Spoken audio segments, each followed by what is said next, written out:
And now, introducing the one, the only. Now let me introduce to you lively talk with successful people, barely filtered. This is the Jenna Ben Show. All right. Thank you so much for tuning in to the Jenna Ben Show, guys. I'm your host, Jenna Ben, and with us today, we have number 4 UFC Bantamweight with a pro record of 11-8, awarded the Tough 18 Fight of the Season, a UFC Performance of the Night, and is tied with Amanda Nunes for the most number of fights in the Bantamweight division. Welcome, Raquel Pennington. How you doing? Good. How are you? I'm good. I'm glad to have you on. We met at... Wait, you know what? I did the calculation. We met exactly 1 year and 4 days ago at UFC 246 Media Day. Yeah. That's right. Yeah. It's been a little while, huh? COVID for me hasn't been a huge change, except I used to disinfect my groceries before we really knew what was going on. Really? Yeah. But, now I'm it like, hasn't been okay. a huge change for me. I think my hands are a lot drier, obviously, just from washing a lot. I have hand sanitizer everywhere. And then I have my godkids around and they still run and play and, kids with germs. So I'm just going crazy with the hand sanitizer. Other than that, I started sanitizing the groceries a little bit and kind of just I feel like it's going to kind of make the world a cleaner place after this. Yeah. See, I love that silver lining, and I feel the same. So you're in Colorado now. What's the COVID situation like out there in terms of restaurants and stores?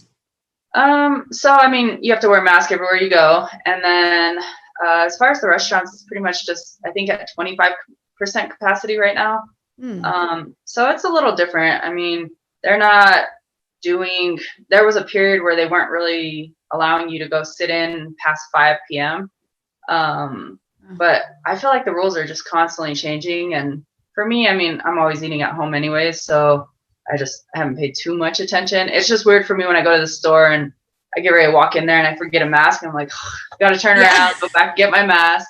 And then obviously, just in general, it's weird going out in public and people, if you have to cough or sneeze, I catch myself trying not to do anything because everybody just looks at you and runs the other direction. So it's weird. Yeah. Well, you're lucky that some stuff is open in California or LA County anyway. We're still completely shut down, and we have been for, God, it feels like forever, but I want to say at least a month or so, leading up to the holidays, probably before Thanksgiving, through Christmas, through New Year's. Yeah. So we can't even sit at a coffee shop, nothing. Everything is, pick up, to go, delivery. So, I've adapted, but I worry about the mental health, of everyone, because being cooped up all the time is not a good situation, I think. No, I feel like it takes a huge toll on everybody. And, with living in Colorado, I think the bonus here is the beautiful outdoors. We have so much to do. So it's actually been nice. I was talking to some friends and I was talking to Tecia and my mom, and we've been really active and kind of just getting out of the house. We haven't been into the gym as much just because, with the training, it's weird. You can't do too many classes. You're not allowed, I think, more than 10 people at a time. Mm-hmm. And we've always done privates and stuff, but there's just people passing in and out of there constantly. And I get a little nervous just because I'm super family oriented. I'm really close to my family. I spend a lot of time with my grandparents, and I would feel absolutely terrible if I got them sick. So we spend a lot of time outdoors, and it's been really cool because I can't remember seeing this many people outside since I was little. All the kids out there, all the families interacting. But with that being said, I also know a lot of people who are truly struggling, and it is playing a huge part on them, and they're just going stir crazy. So right, lots of Netflix. I think I'm tired of TV.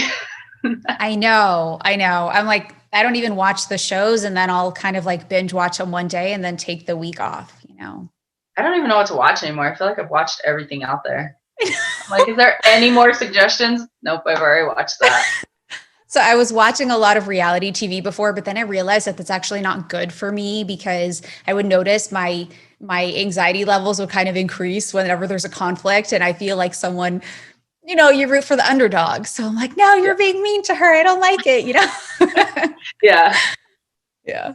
All right. Well, let's jump in. So here on the Jenna Bench Show, I basically just get into my guest stories and allow the viewers and listeners to get to know you as the woman behind the fighter. So we'll talk a little bit about your childhood and then how you got into MMA and then, you know, opinions in the industry and then what's to come in the future. Cool. Sounds good. Okay, cool. So you're 32 years old now, but take us way back to when you were a kid. What were you like? Were you like shy, active, the bullied?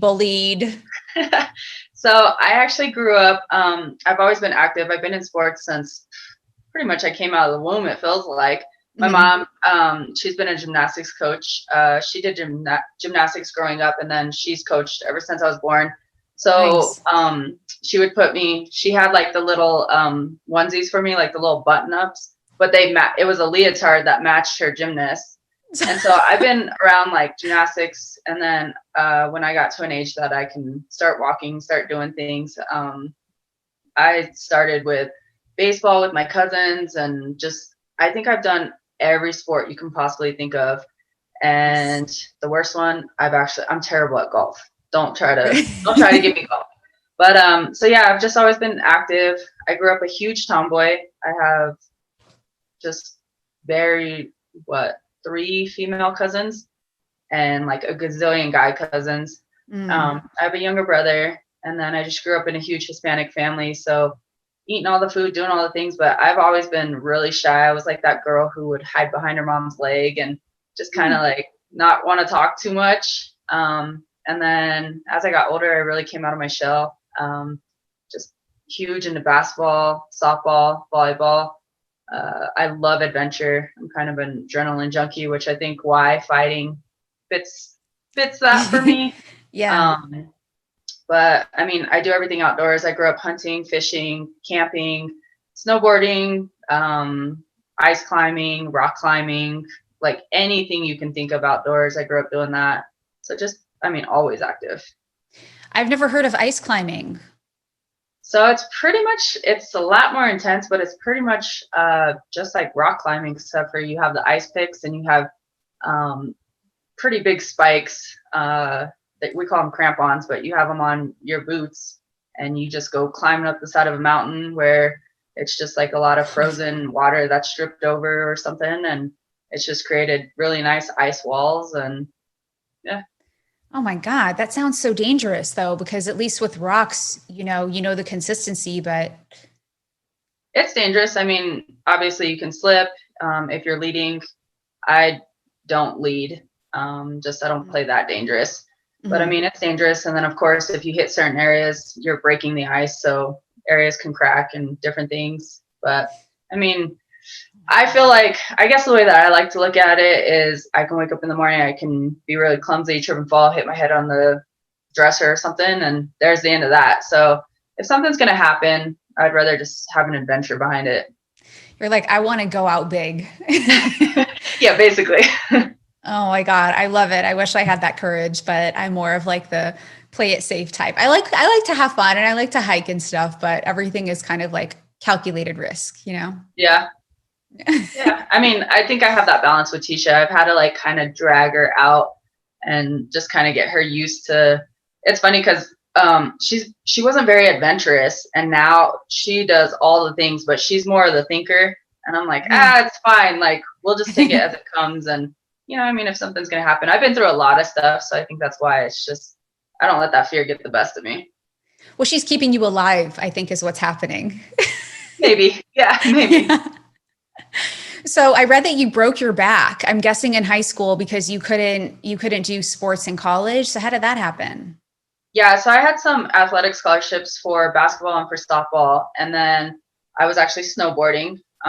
Just got done playing in the terrain park, being crazy. And it's not even a fun story. Like you would have thought it would have been something like that. And actually I came out of the terrain park, was just fixing my glove. And I happened to ride across the sheet of ice. It hooked the front edge of my board, flung me around. And I ended up giving myself a really bad concussion, broke my lower back, messed up my hip pretty well. And then, so, I mean, I couldn't take any of the athletic scholarships. I ended up taking an academic scholarship to the university here in Colorado Springs. And then I was just going through rehab and kind of getting back into shape, working out again. And my mom and I were going to the gym every night. And the first team I started with, they were in like this little yoga studio pretty much in the back of the gym. And they put down these really thin mats and they were training. And I was just watching them. I'm like, oh, that looks intense. That looks fun. And so I just told my mom, I was like, hey, I'm going to join that.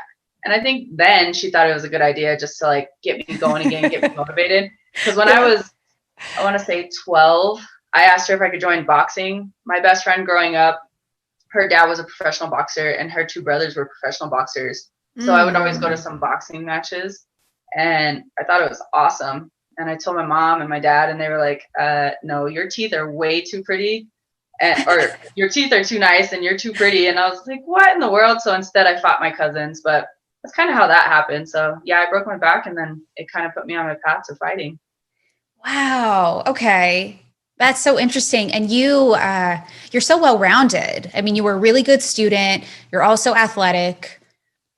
The fact that you could look at something like that and say, I'm going to go do that without any apprehensions. I mean, I admire that because I think there's a lot of us out there who we see stuff that we want to do, but maybe don't necessarily feel like we'll do well at it. So why even start? I don't know, maybe you guys watching and listening can relate. So, there's that apprehension, but you don't have that. You just see something that you want to do and you're like, okay, I'm going to go for it. Yeah, I like to, like if something catches my interest, I like to give it my best shot. And I'm never going to know if I'm good at it or if I can't do it if I don't try. And so I just like to try and see what happens. And a lot of times, I catch on to everything pretty quick. So I have a lot of fun with it. We'll see how well it keeps my interest after a while. And then, like I said, like golf, there's just some things I cannot catch on to and it creates more frustration. But yeah, I like to give everything a shot. Well, golf requires a certain finesse, I think. And you're like, I don't got time for that. I just want to go hard. Yeah, pretty much. I can see that. I get up there and I'm trying to hit the ball and, really focus on it. And for some reason, I can crack the balls really well, but they always just go around the corner. Like they just curve really intense. I can't get one to go straight. I practice a lot.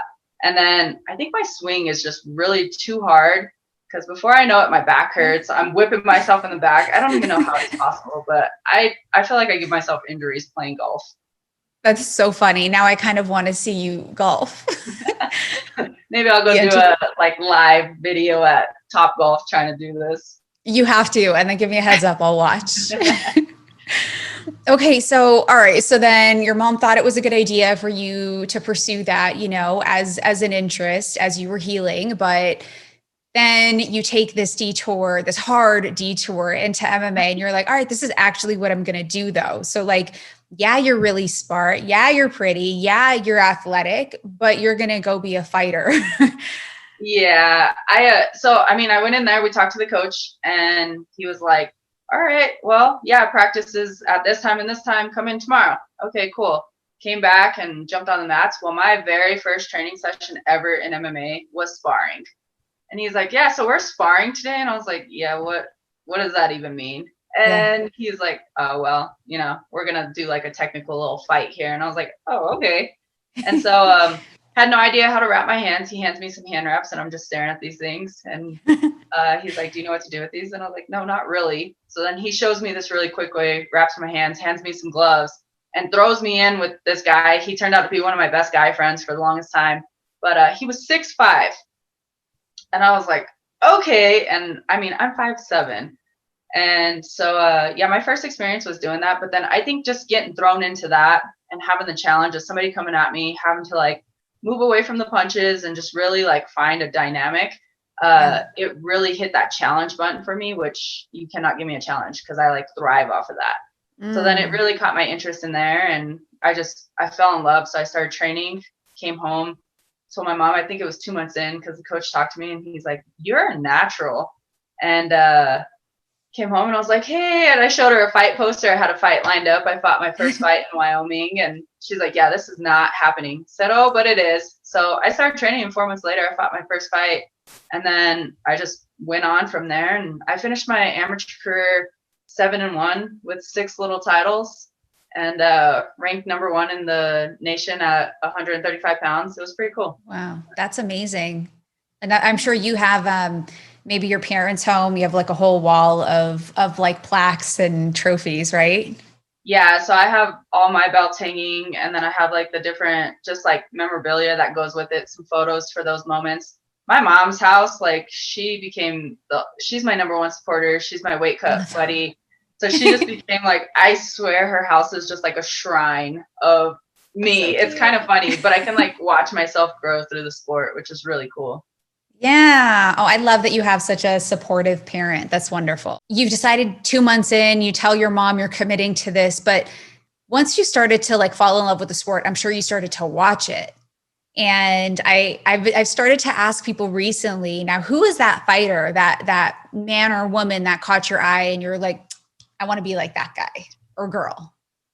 So it's funny because my dad lives in Florida, and I went to go visit him the summer right before I started fighting. Actually, I think it was June, and I started training in August. I went to go visit him. He just watches TV all the time. So we were kind of hanging out, and he's like, hey, check this out. And it was Gina Carano versus Tonya Evinger on, I think, like Elite. What was that promotion? Elite XFC or something like that. Okay. Something a long time ago. And I was like, what in the world is this sport? He's like, oh, it's MMA. It's like cage fighting. They get locked in there. And he made it like all this intensity behind it. And I was like, all right, let's watch this. So I watched it, and it was super cool. And then, so that was kind of like the first thing for me, the first women that I ever seen fight. I never really knew too much about the guys back then, but that was the first fight that like really hits the memory lane for me. I love that. I love that it was a woman that caught your eye. I want to go back. I've interviewed Cynthia Calvillo and JoJo Calderwood, and for the women on my show so far. And I want to go back and follow up with them and see who caught their eyes. It is cool. And you know what was more exciting for me is the fact that when I went to the Ultimate Fighter, Tonya Evinger was who I fought to get into the house. So Amazing. Just like seeing her as a pioneer in the sport and everything, and then her being the first fighter that I ever seen fight, and then having that opportunity to step in the octagon, I mean, it was something special for me. For sure. You got into the UFC really fast. I was looking at your record. It looks like your pro career started in 2012 and you fought under Invicta. Then you made it into Tough. Now, how did you get invited onto Tough, the Ultimate Fighter? Yeah, so, I mean, I've never really had anybody to work for me. My teammate, I used to train with Leslie Smith, and so we started our careers together. She fought on Invicta, and my family and I drove out to Kansas to support her. And I went and introduced myself to Shannon Knapp and like just kind of gave my information and kind of just kept throwing myself out there. And I was building like my fights. She invited me. I signed a multi-fight contract with them. And then I did some pro boxing matches in there. And then I got to a point that I was just like really burnt out. Like when I went pro, it became a job, and there was a lot of people really trying to put their hands into the pot and just kind of pulling me a million different directions. And I was not having fun. And, you know, I say one thing in the sport is, yeah, it's extremely physical, obviously, but I think the biggest part is I like to say it's 90% mental and 10% physical. Because if you're not in the right place mentally, like it doesn't matter how much work you do. It doesn't matter how strong you are. It's not going to matter. And that's kind of what was going on with me. Like I've had a really rocky career in that part, just because I honestly wasn't having fun. So I was trying to take the time off and just be lazy and live life. And UFC announced that they were going to have my division or my weight class as the first female into the Ultimate Fighter. And my phone started getting blown up. My social media was getting blown up. Everybody's telling me I need to go try out. And I was like, no, this is not a thing. This is not happening.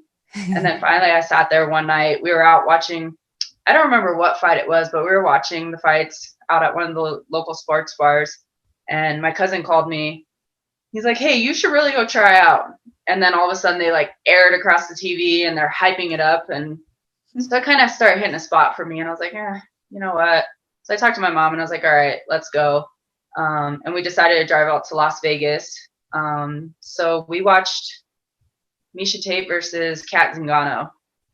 They were fighting. And as soon as that fight was said and done, we jumped in the car that night and we took off to Las Vegas. And I mean, it's an 11.5 hour drive from me. So we were pulling over at like rest stops, just kind of getting like little power naps in, kept making our way, got to Las Vegas, and I took we checked into the hotel, took a 30-minute nap, and then I went to 13 hours of a tryout. And No that's way. how it happened. Yeah, that's No how it way. happened.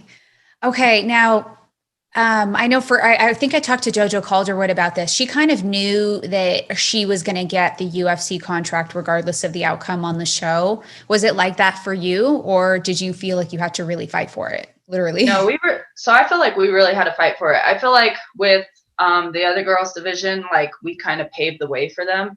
Because when we came in, it was us girls, and I think everybody was trying to figure it out. Production was trying to figure out like what us women needed.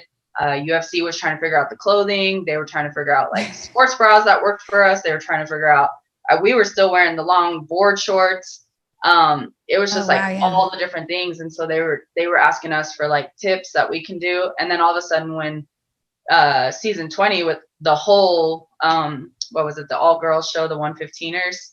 And that's what Tecia was on. I always tease her now because I'm like, we told them everything you guys needed and stuff. But for us, like, we definitely had to fight for it. We had to work for it. We didn't get that call and was like, hey, you're invited to the Ultimate Fighter, and basically you're already in the house and now you work your way to that.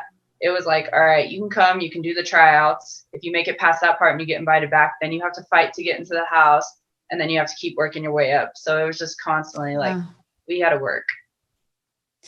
You had to work, but you did the whole thing in 2 years, meaning from the time you became pro to the time you made it to the UFC was only 2 years. I mean, that's super fast. Yeah.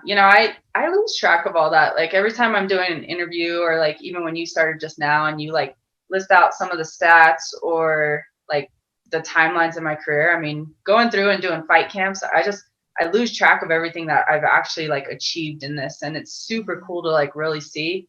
And then, yeah, I'm like, wow, I mean, I did this stuff quick and here I am still going. And I mean, it's pretty cool.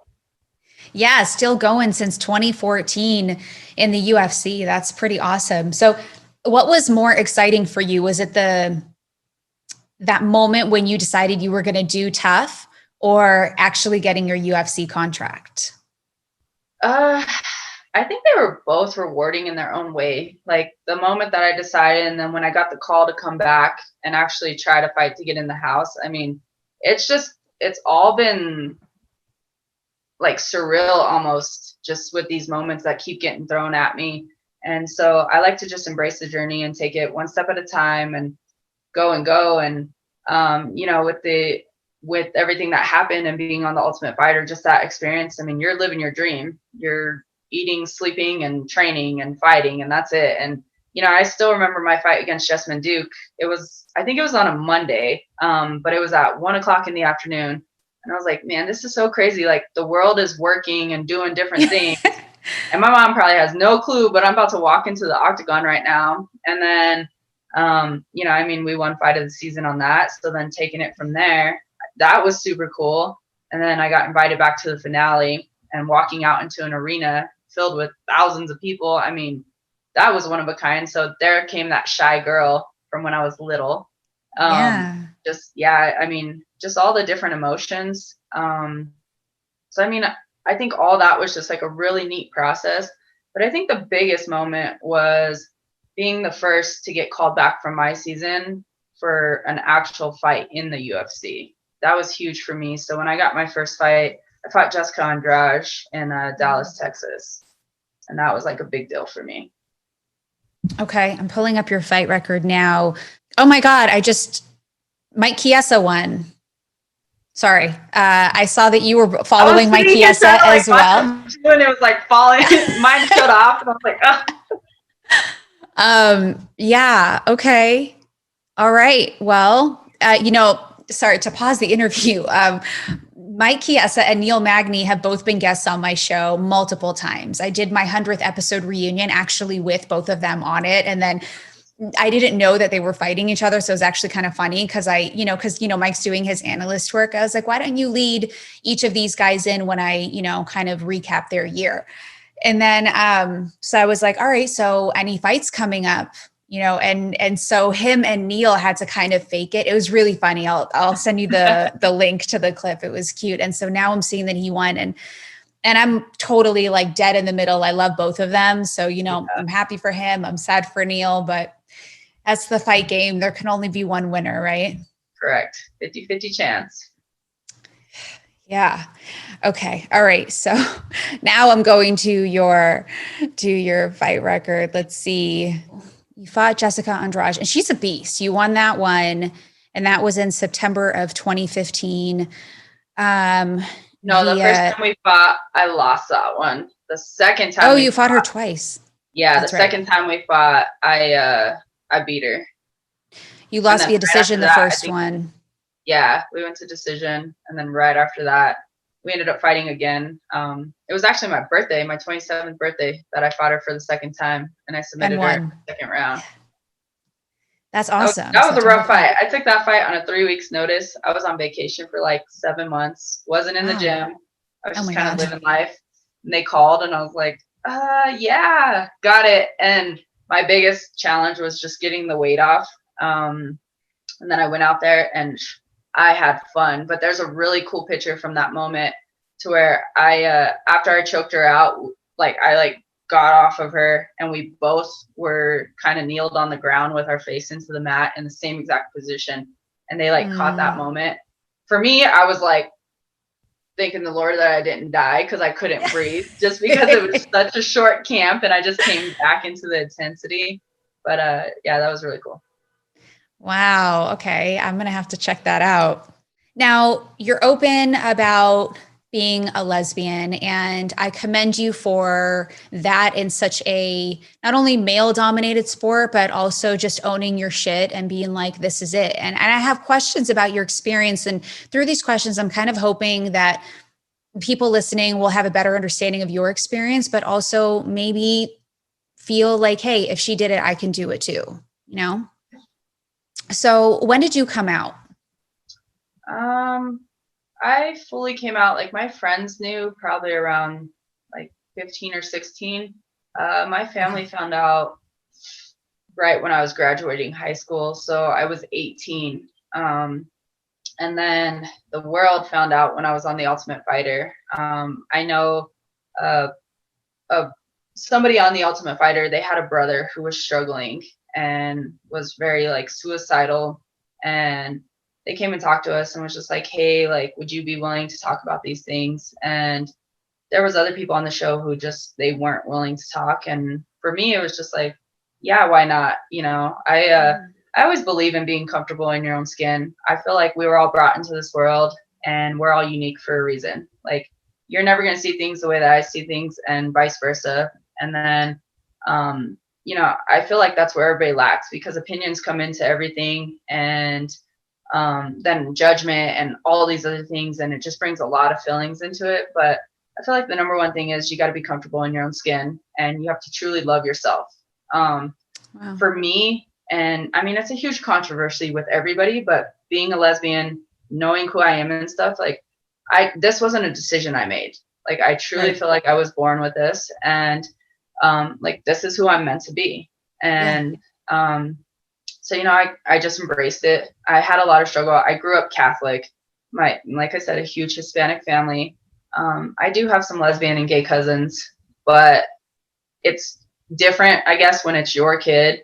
So my mom is my best friend, and we honestly, when the truth came out or I opened up about it, she had a major struggle, and it really tore our relationship apart. And my dad, he was just I think he tried to make peace between me and my mom, but in his own sense, I don't think he really accepted it either. So when I was around him, he was just like, don't tell anybody it's your girlfriend, it's your friend, or she's your friend. And it always had to be that. And so I always had somebody kind of controlling how I felt, but at the end of the day, it was hurting me. I was the one that was hurt. I wasn't being true to myself. And so with The Ultimate Fighter, I was like, this is my opportunity to truly be true to myself. I'm away from home. I'm away from all the opinions and everything. I'm with a bunch of other athletes who they all have their own lives and their own views and their own ways. And, we can really grow. So I guess that's why I kind of just stepped to the plate with it and talked about it. And they did make my whole like episode about basically just being a lesbian athlete, which I mean was fine. It really inspired people. And it was just, I remember watching that episode with my family, and you can hear crickets in the room. Like they were so excited. Everybody got together. And then when everything happened, and it just was like, it was a great episode. It was a great fight too. But they were just like, eh. And that night, my mom told me, she was like, you know, you disrespected your grandparents. And we got into a fight because I was like, how did I disrespect them? Yeah. And I was like, if anything, I was true to myself and I made myself proud. I didn't disrespect anybody. But honestly, I think a lot of it comes from is because people live in fear. And so I think hers came from fear just on how the world would perceive me and accept me, or like what would come my way. And after that moment is when there was a huge shift, because I truly stood for myself and, hey, whatever you're going to throw at me, like, all right. At the end of the day, I mean, and what I always tell my god kids and stuff is, you know, when people make fun of them and everything, I'm like, this is a small moment in your life. These are people who have their own struggles, or they didn't have a guidance in a certain way, but they're not going to matter 30 years from now. So you can take it as a grain of salt and just keep moving on. But to always treat people the way that you want to be treated. So, you know, I mean, they might hurt your feelings, but be kind to them, because kindness hurts people sometimes when they're trying to be ugly with things. So in that moment, you know, I mean, I think my mom's fear shifted when I was getting letters and receiving emails, and my social media just blew up. And there was people that were, I think the oldest person I received something from was 79 years old. She was a lady, and she was married to her husband. She had an entire family, and she spilled everything. It was just like, you know, it was really, it really touched my heart to see that you've really stepped up to the plate and you're true to yourself. She's like, you know, I'm very happy with the life that I have and stuff, but a huge part of me is missing this entire time. And she's like, I wish I would have been truer to myself. And so to see you doing something at this age and not wasting your life, is the way that she put it. She's like, you know, that's something huge. And I just want to let you know that it really touched me. And then the letters they went from there. I mean, it, like I said, 79 all the way down, 65 to really, really young kids. And everybody was just really sharing their story. They looked for guidance. I've had people who've reached out to me and they just want to share their life with me and tell me the things and their struggles. And I believe in taking those moments and kind of just, you know, I can tell you like from my experience or how I feel, and then kind of guide you from there. So, I mean, I've never been too, like, I was scared with my family finding out, just because, like I said, I mean, growing up Catholic, and like, I feel like we're born into this world, and right away it starts with like the ideas of how we have to be. Like, all right, you're born and you're a girl, so the thing's got to be pink, or it's got to be blue. And then the idea of marriage, like you're going to marry a man and so it's just all these ideas from the minute that we come into this world, and we just absorb them, and that's what we're raised around, instead of like seeing things in a huge spectrum and seeing everybody for the different ways that they are. So like, yeah, I had my fears, but like I said, I mean, you can't live in fear, and I couldn't live in fear, because at the end of the day, I was the one sitting in my room. I was miserable, and there was a part of me that wasn't fulfilled. And if I lived my whole life like that, like, where would I be now? You know?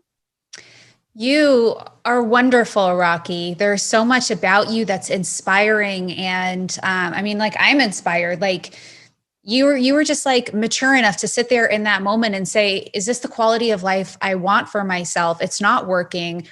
I refuse to live in shame. Am I going to sit here and try and squeeze myself into the cookie cutter mold that's expected of me? Or am I going to make the most of my life? And it looks like time and time again, you keep choosing quality of life. And I commend you for that. I mean, it takes balls. Thank you. Yeah, I think it's important. You know, I think feeling the guilt and shame and regret, those are some really intense emotions to feel as an individual. And the way it is, I mean, life is short. It really is. And a lot of people, that phrase gets tossed around all the time. Life is short.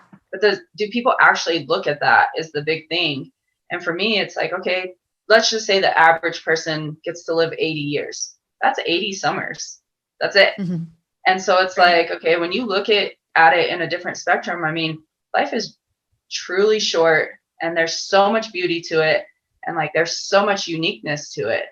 And it's like, I like to look from a perspective of, you know, like I have my beliefs and I have like my opinions and stuff, but like, that's just for me personally. I don't have to live the life that you live. And there's going to be things that make you happy that are never going to make me happy, which is fine.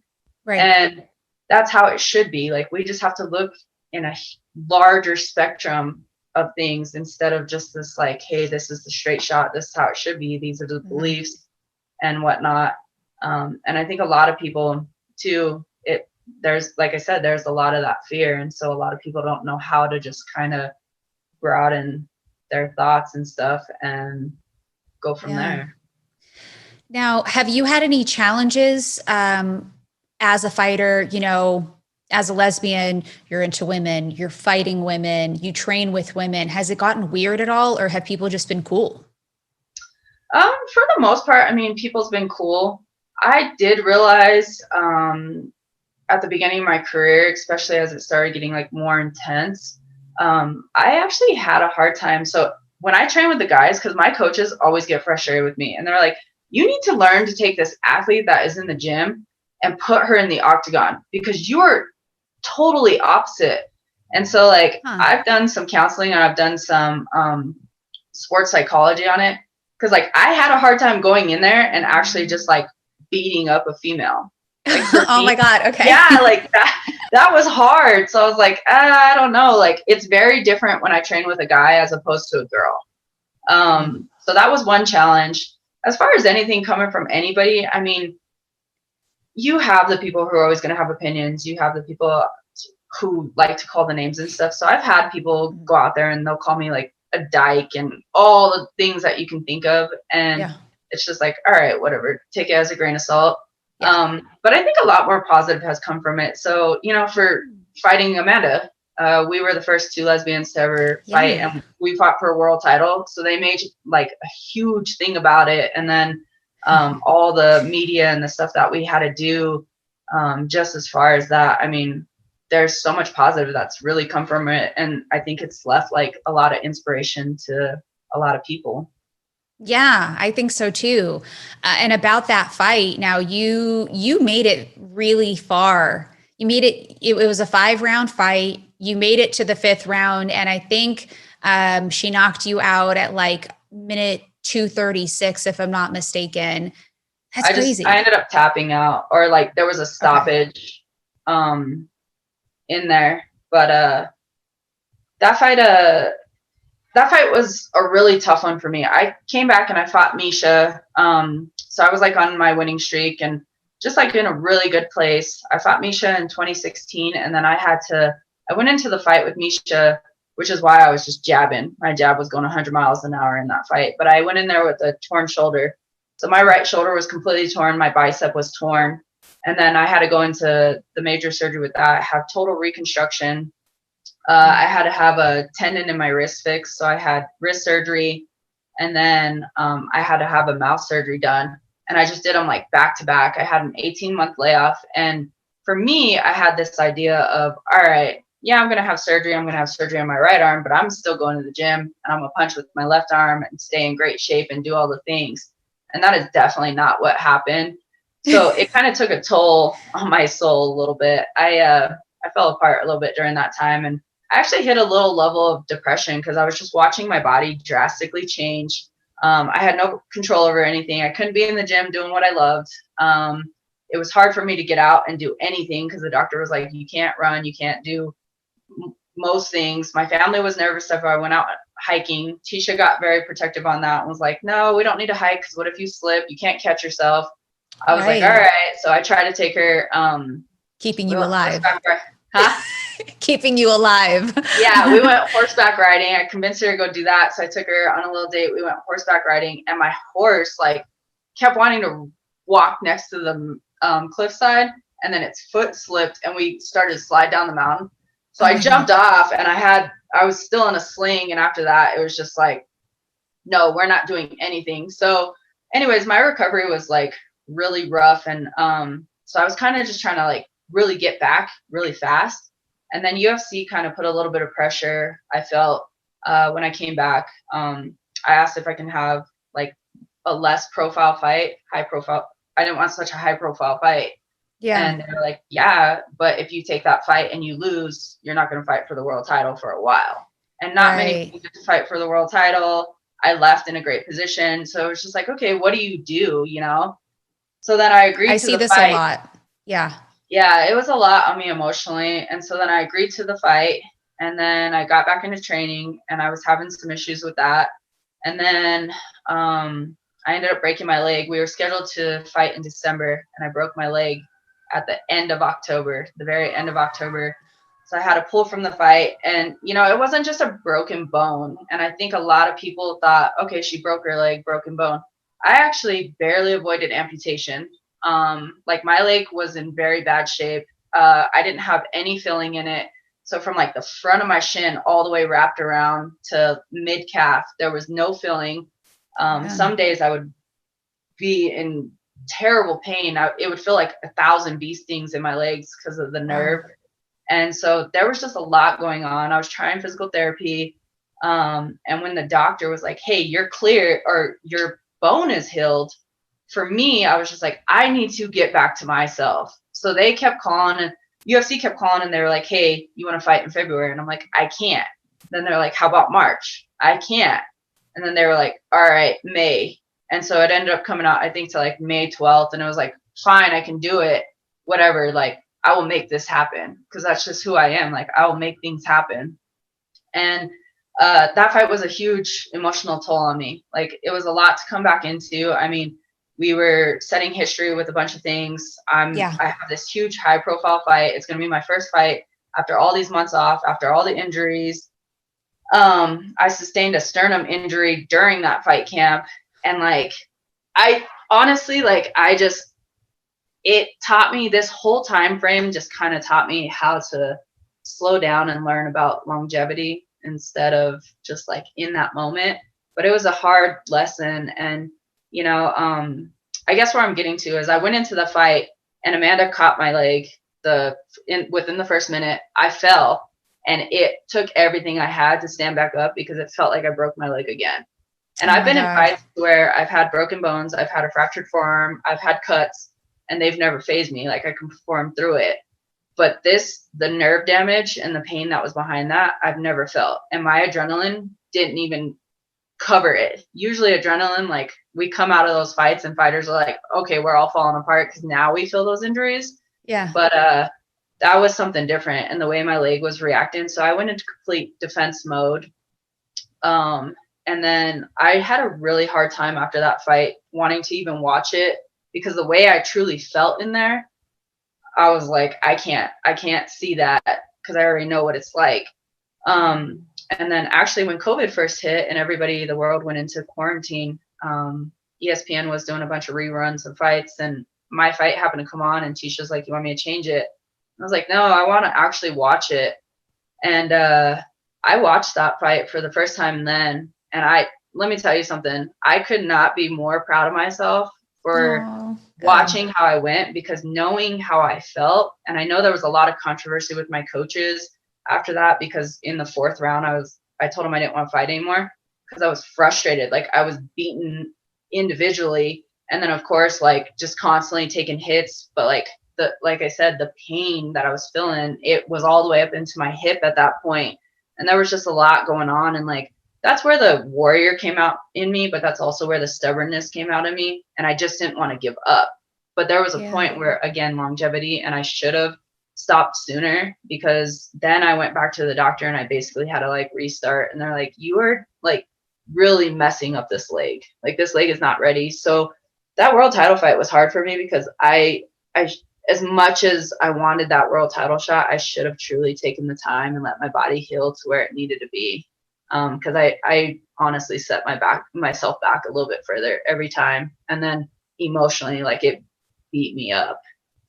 So if we could go back in time and you were faced with that decision, would you have declined? I would have declined. I would have given myself more time to where my leg is now, and to actually feeling normal and feeling healthy. which is why I had so much fun in my last fight when I fought Marion Renaud. I just had a blast because I felt like myself again, just getting back out there.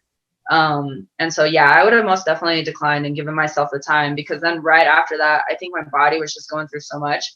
But then I started progressively just gaining weight, and I wasn't understanding there. And I developed a hypothyroidism. But with that being said, like, I was in and out of the doctors. They were trying to figure out what was going on. Everybody was like, you know, you should fight in Denver. It's your home state. That's when UFC came to Denver. It was 25th anniversary. And I told everybody, I was like, no, I'm done. Like, I need time. And then everybody just kept going and going. And like, I kind of just kept thinking about it because, you know, I love being out there. I love what I do. But a part of me, like, I was playing tug of war with myself, and I knew I should have sat back. But then the other part of me who was like, hey, let's go, obviously won. And so I accepted the fight with Jermaine. And during that time, I was getting tested for thyroid cancer. Like, a lot of things were happening behind the scenes. And the entire fight camp, I could not get my weight under 160. I've never been in, I was 174 right after the fight with Amanda. Like, my body just blew up with the recovery and stuff, and then what was going on. And then so my body like shut down on me during that weight cut, and like that took a toll on me because I'm huge with being a professional. And when I missed weight for the first time, like, that wrecked my soul. Yeah. But I think I was already done before I even pretty much attempted to go in there and fight. And then on top of that, that Thursday I was supposed to be at media day. And instead of being at media day, I was at an ear, nose, and throat specialist. And I woke up with a double ear infection, and oh my God. I had a sore throat. So like it's been these past couple of years have been a really emotional and physical struggle for me. But I think it set me in a really good path because I had to like mature. I've had to learn to like slow down and not play that internal battle with myself, and then just realize like what I want in the long run as opposed to what I want in the moment, and kind of just reset. So I have a lot of goals for 2021 and 2022. But that's tough. You're fighting who you are, because you are I'm going to go after it type of person. And so now you have to think long term. And that's probably where Tecia comes into play and keeps you alive, you know, and because, you know, you got to think about, what do I want in terms of like health, family, all of that as well, in addition to going after the title. Yeah, for sure. I mean, like I said, it definitely made me slow down. It made me think about things in a different light. It taught me to learn to say no, because I've never been the type to turn down a challenge, but I've had to learn how to turn down certain things because it needs to be a better time for me physically. Like, I'm not getting any younger. I feel great now. I'm 32, but I actually feel like I'm in my prime, and I feel like I honestly just getting started. So I'm super excited. The ultimate goal is to get back to the world title, and have a completely different outcome with that, and be 100% healthy, because there were so many moments in that fight that like I've watched. And Amanda, like, I mean, we're friends, and obviously she's a hell of a fighter, and I'll never take away from that. Like, I mean, the girl's doing everything that she needs to, and she deserves to be exactly where she's at.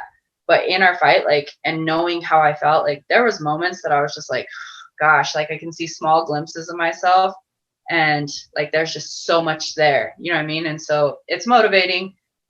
There's a lot of things that are super exciting, but it was just, it's all got to be timing, and it teaches you patience. And so I've had to learn to be really patient.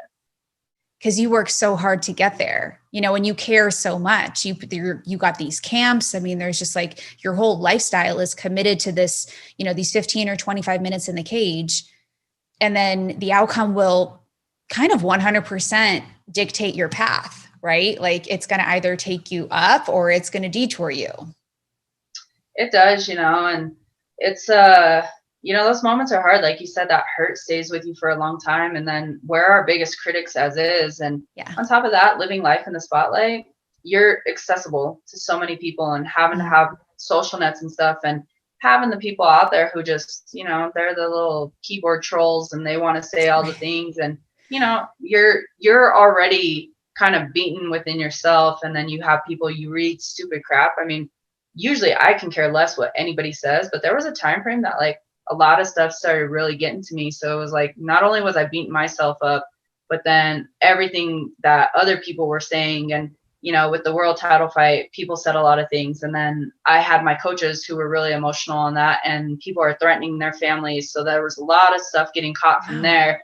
And it was just a lot emotionally. And then I go into the fight with Jermaine and like, okay, I'm the one that had to watch my body change. I'm the one that had to worry about if I had cancer or not. I'm the one that was having all these struggles, but then I'm trying to go out there and at least put on a performance. But then I have people who's like, oh, Rocky looks like she was eating a whole box of Twinkies and like really stupid stuff. Like it didn't even matter and whatnot. But in that moment, like it was just pounding me. Like everything was just really getting to me.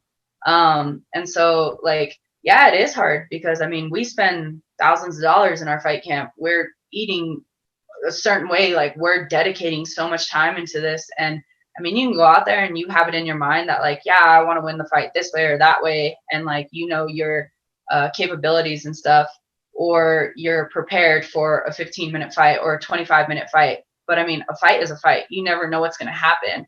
And right. Your opponent's coming in the same exact way. And that can be changed in 30 seconds or whatever, you know what I mean? It's a lot to really deal with. And, you know, I mean, I love it, but it takes a unique person to figure out how to really navigate all these and stuff. I mean, this sport isn't for everybody. There's things in life that just aren't for everybody. And I mean, there's people out there who do things that I will never go do and whatnot. And it's for a reason, you know, but I mean, we're all human beings and we're all trying to figure out along the way and we're doing those things. But at the end of the day, like it's something to where, am I going to let something really beat me down from like my passion and what's going to make me happy in the long run? Or am I going to beat myself down enough? Or am I just going to, you know, take the temporary pain, process it, figure it out, and then figure out what my next path is. And I think that's where the Ultimate Fighter kind of helped. Because, you know, we go into that house and the ultimate goal is to win the Ultimate Fighter because that's how you're getting into the UFC. Well, for me, that didn't happen. You know, I heard from a lot of people and even people within UFC who they expect me to be in the finale and stuff. Well, when I fought Jessamine Duke, I broke my hand and I had a fractured forearm and I had 16 stitches in my eye. And I had a fight a week later going into that semifinals fight. And that was a lot. I mean, if I would have told him I was completely injured like that, I had to go home. And so, I mean, we kept it quiet. The chiropractor was working on me. I mean, they're giving me headgear to like try to train with. I spent a lot of time just sitting in the sauna because I couldn't really train. So I was just focusing on weight. And then going into that semifinal fight and losing at decision, like it was really hard. But then it was like, all right, well, that wasn't meant. And there was my detour. But still, with that being said, I got into the UFC. And then all of a sudden I was the first one back from my season to get the call back for another fight in UFC. And then I signed my multi-fight contract. And like, I mean, I've been within the top 10 my entire career, pretty much. I've been in top 5 for a while and then fighting for the world title and doing things. So there's always positive. And, you know, sometimes even when it doesn't feel like it, like I like to say, I mean, that needle in a haystack, that can be your little bit of positive. And when you find that, like, what are you going to do with it? And that's what I spent my life thinking, like, what am I going to do with this? Because there's something there. That's a really good way of looking at things. You're not afraid to take on new challenges, though. I think my impression of you is when you have an opportunity in front of you, you see it for all that it could be, as opposed to, well, it could go wrong in X, Y, and Z ways. You're not a calculated risk person. You're like a, fuck yeah, let's go for it kind of a girl. Yeah, pretty much. I mean, I feel like you kind of have to, you know what I mean? Like we can sit here and think on it. And when you think and when the fear comes in, because it's like you said, X, Y, and Z can go wrong. Yeah, it can go wrong, but what can go right is the real question. So it's like, it's all about perspective. And so that's where I have to, sometimes you just got to shift that. And I mean, we're all human beings. And like I said, throughout this whole interview, you know, I've had times at my lowest and I get caught up in things, but then it's about how I'm going to come back, how I'm going to do things, or how I can view things in a different light and the positivity that's in it. I love that. I mean, you are a great talker. We're not going to cover everything today, but then, you know, I'll just invite you back on sometime. So it'll be good. Okay. So let's talk about Tecia. You know, you guys have been, you were engaged now, and it looks like you've been together for 4 years. Is that right? Yeah, 4.5. Can it be 5? Where does time go? Where does time go? That's awesome. And so she's a UFC fighter as well. When did you meet? I mean, how did it go down? We met on Invicta Fighting Championships. So Okay. In 2012 is when I met her. I was getting ready to fight my second fight with them, and Tecia was making her pro debut. And like we met, everybody, like all the fighters get to know each other or whatever. We cross paths during fight week and stuff. And then my cousin, it's funny because we joke about it now, but my cousin was just drooling over her. He was like, damn boy, he thought she was the hottest little thing ever. And I was just really intrigued because you just had this little tiny chick and she's just this ball of muscle. I was like, I want to see what this girl does. And then after she fought her fight, and she was a firecracker, like tiny tornado at its max. So I actually just became a fan. And then our relationship, I mean, we would meet each other anytime that we had meet and greets or we were on the same promotions. We would kind of just hang out and talk, and like we were just fellow fighters and friends. And so that's where it started. Was she out before, or were you like her first publicly? Yeah, so It's funny because Tecia's never been with a girl. I was her first girlfriend, and we started back in 2016. We actually were at the Fan Expo for International Fight Week. We were guest fighters there, and it just so happened we were both single. And I don't know what happened. I always tell her now because I think it was 2 years prior, we had a meet and greet in Dallas, and I was doing a signing, and Tecia came up and she's like, hey, and like we were just chatting. Well, then I went to dinner that night after the fights with her and her boyfriend. And I was just inviting Tecia to come to Colorado to train. I was like, yeah, come train. Well, you stole her. No, I think Tecia, she had these subconscious thoughts, but she wasn't true to herself yet. So she was saying that she swears I was hitting on her that night. And I was like, no, I was not. I was inviting you to train. And then after everything happened at International Fight Week, I was like, you just kind of got smart, is what I always tease her with. So yeah, that's how that happened. That's cute. That's cute. I love it. And then the rest is history, and you guys are just seemingly awesome together. Yeah, we stay busy. I mean, if it's not me fighting or something, it's just the life of fighting. Like, I feel like I'm back in the Ultimate Fighter all the time. Either her or I. Have you guys ever cornered each other? Yeah, so I've cornered her every fight since we've been together. Wow. She's cornered me for a few fights. And then for me, it's been nice to kind of put a little bit of distance. So then I just had my other coach come back into the mix. Mm-hmm. But for Tecia, she's always done it to where she has 2 coaches, and then she likes an emotional sport. So she'll have me play that role. Sometimes it is hard though. Just there's been a few fights to where actually there's been a couple fights of hers that I've stepped back because it just becomes a lot. We live together, we train together, we do everything together. So sometimes there's just really no space. And so it's all right. We had I think our coaches were nervous when we fought in June on the same card. Mm-hmm. Just because it was how is this going to go? And you guys both can kind of get emotional during fight week. But it actually turned out to be really good. It was a really cool dynamic. She got her own room. I had my own room. And I was nice. Maybe come over to my room and watch a movie. But for the most part, stay to your side of the hall. And then we have to find balances in there. So sometimes her last fight with COVID and everything going on, and then just a bunch of stuff, she was like, do you want to corner me? And I was like, go do your thing. And so I sat back at home, and the family and I, we all supported her from here.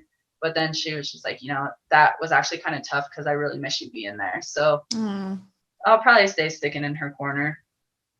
That's nice. See, but at least you guys are in a space where you can be honest about how you feel and what you need. And, it's tough when you're dating the person, you don't want to hurt their feelings. So I think some people might make concessions okay, just come. But I commend you for being able to say, hey, it's actually not the best thing for me to have you in my corner, but I can still be in yours if that's what you need. Yeah, for sure. I mean, communication is key.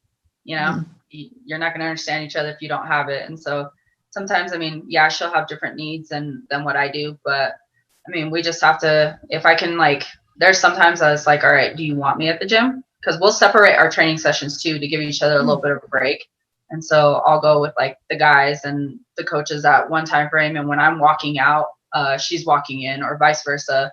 And then there's other times that she's like, hey, I'd really love to like work with you. Can you spar me? Or can you come watch my sparring? And then vice versa. Like I love for her to watch my sparring, and then we can like kind of critique each other. And if we're not there for those moments, like we always have somebody record it for one, so we can watch it ourselves and see where we can grow or what we're doing. And then for two, like we immediately send it to each other. And then usually over dinner, we're sitting there discussing our training sessions and our opinions on things and whatnot. So that's so cute. I love it. You guys are like this sweet little team. Okay, so for the women out there who don't fight and have never taken any self-defense courses, myself included, what's one move that you would recommend just for us to know? I teach, I've done some women's self-defense classes. By the way, I've been in MMA for going on 14 years and I'm still really terrible with names. I'm like, yes, this technique, and my coach is saying the name and I'm like, I don't know. And then I'll show him and he's like, that's what I was calling it. I'm like, whatever, dude. So, I teach a lot of technique based on like if people were to come up and somebody was to grab you either from front or behind. And it's more self-defense, but then I can get fun with it and kind of just transition it into something. And then all of a sudden you turn into kicking somebody's butt and using some boxing and kickboxing. Nice. But it's mostly like I'll use, I like to teach that to where if somebody grabs you and how to escape from that. Or I've had some family members and I've had some friends end up in some really domestic violence situations and they've been pinned up against the walls a lot. So to like break away from situations like that. Okay. When J-Lo was in the movie Enough, I think it was called. And then like he grabbed her, she did this thing where like over. Yeah. I don't know. I can't do it. I don't know it, but I remember that. So that's a good one to know. Yeah. It's pretty similar to a lot of that stuff, just because those are really common situations. I mean, the first interaction is with somebody usually grabbing you. I mean, you're not going to see somebody go and tackle you right away and then you're doing jujitsu. And then for the most part, I mean, if somebody's coming at you, some people have quick reaction to punch or to do something. But a lot of the times, in common cases, women are attacked from either behind or like at their weakest points or getting pinned up against walls. And so I think those are common things to like really actually learn. Well, all right. I'm going to save the rest of the questions for next time. You are wonderful. I appreciate all that you represent. I think that you're strong, but you're compassionate. You're also understanding and supportive. And, you're just a badass. And I thank you for taking the time to come on, and definitely don't be a stranger, And thank you for all that. I mean, it's been great chatting with you. And like you said, we'll have to do it again and go from there.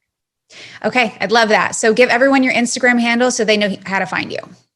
Let's see. What is it? Raquel You're like, let me find it. I'm like, I don't know. I'm so terrible with social nets. I usually try to get on there and interact with everybody and like try to be really like personable with everyone. I mean, my biggest thing, I think that's one thing too, like just real quick, is I grew up being an athlete and I grew up like admiring people in basketball and stuff. And I remember when I had that opportunity to meet some of those athletes, and they just like, they were ahead of themselves. Like they forgot where they came from. They forgot to like appreciate the love and support that's around them. And so one thing I always told myself is the kids in the sport, or like in general, who look up to me or like want anything from me, like I'm 100% there. And then like just taking the time to take pictures with fans and stuff. I absolutely love that. Like I truly love the love and support that comes from everybody and the true fans that I really do have. I may be inspiring people and whatnot, but like the little things that everybody else does, that I don't think a lot of people actually realize how that inspires me to continue to grow and also continue to be better. So it's just like, it's that circle of positivity or whatnot. So with my social nets, Twitter is Rocky P MMA, and I try to stay active on there or like answer all the personal messages and stuff. And then Instagram is Raquel _Pennington, and the same thing.